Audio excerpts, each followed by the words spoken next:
खड़े हो जाओ। एक कोना ये पकड़ लिया, एक कोना ये पकड़ लिया।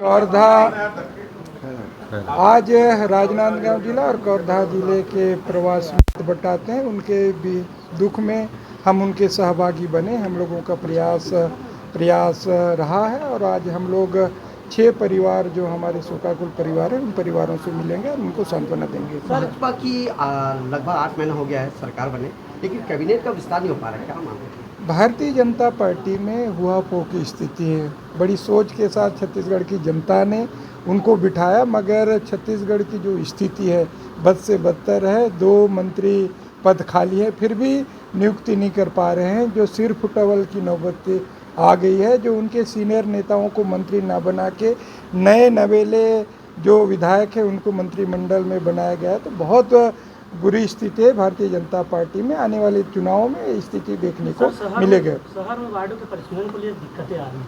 देखिए, हमारे महापौर, हमारे शहर जिला कांग्रेस कमेटी के अध्यक्ष, हमारे सभी सीनियर पूर्व महापौर से लेकर वरिष्ठ नेताओं ने अभी बताया जो परिसीमन हो रहा है।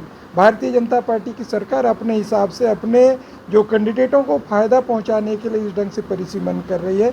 हम इसकी घोर विरोध करते हैं और हमने न्यायालय का भी दरवाज़ा खटखटा रहे हैं, क्योंकि 6 महीना पहले परिसीमन हो जाना चाहिए ऐसा मुझे लगता है। मगर अभी चुनाव लगभग नवंबर दिसंबर में होंगे, अभी ये जल्दबाजी में ये परिसीमन हो रहा है, तो हमने इसका विरोध भी कर रहे हैं। हमें लगता है हमारा जो बॉडी है, हमारा नगर निगम की बॉडी, उसका भी विरोध प्रदर्शन करेगा ऐसा मुझे लगता है। आज ही जगदलपुर में शहर के बीच में 3 मर्डर हुए, क्या मानते हो? छत्तीसगढ़ में जब से भारतीय जनता पार्टी की सरकार बनी है, कानून व्यवस्था बद से बदतर हो गई। आपने देखा होगा बलौदा बाजार घटना, जो फेलवर जो भारतीय जनता पार्टी की सरकार, देश में पहली बार ऐसा हुआ है कलेक्टर कार्यालय, एसपी कार्यालय को फूंक दिया जाता है। तो कहीं ना कहीं इससे साफ जाहिर होता है कि कानून व्यवस्था बद से बदतर है। हर जिला मुख्यालय में रोज हत्या, बलात्कार, डकैती, लूटपाट, कई तरह की घटनाएं घट रही है। भारतीय जनता पार्टी की कानून व्यवस्था में कोई कंट्रोल नहीं है। जो 2 उप मुख्यमंत्री हैं, एक के पास गृह विभाग है, उसके बाद भी जो नए नवेले जो गृह मंत्री हैं, उप मुख्यमंत्री हैं, वो कानून व्यवस्था संभाल नहीं पा रही है।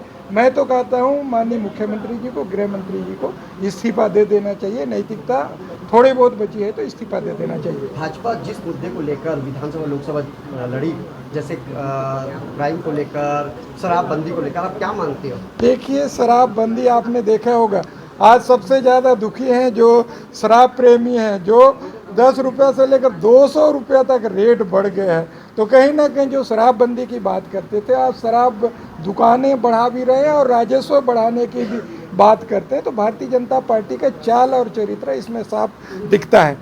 अभी जैसे आपके सामने बात हुआ कि बाहरी प्रत्याशी लेकर उतारने का, क्या मानते हो? अगर देखिए, तो हाईकमान का फैसला होता है, हाईकमान का निर्णय हम सबको कार्यकर्ताओं को मानना पड़ता है। हाईकमान का निर्णय को हम लोग कोई चैलेंज नहीं कर सकते। Thank you.